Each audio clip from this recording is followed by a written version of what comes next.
ऐ नए साल बता तुझ में नयापन क्या है।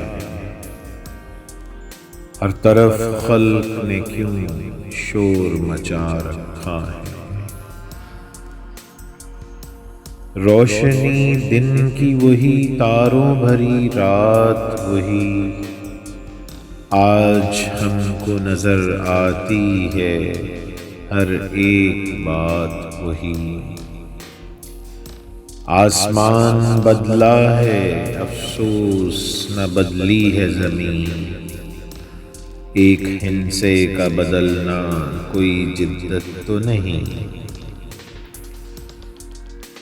अगले बरसों की तरह होंगे करीने तेरे, किसे मालूम नहीं 12 महीने तेरे।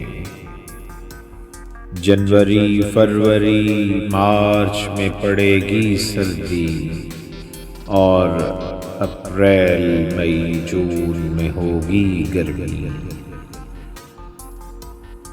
तेरा मन दहर में कुछ खोएगा कुछ पाएगा, अपनी मयाद बसर करके चला जाएगा। तू नया है तो दिखा सुबह नई शाम नई, वरना इन आंखों ने देखे हैं नए साल कई।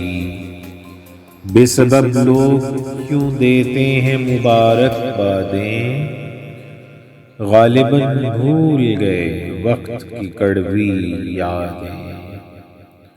तेरी आमद से घटी उम्र जहां से सबकी, फैज ने लिखी है ये नज्म निराले ठपकी। ऐ नए साल बता तुझ में नयापन क्या है, हर तरफ खल्क ने क्यों शोर मचा रखा।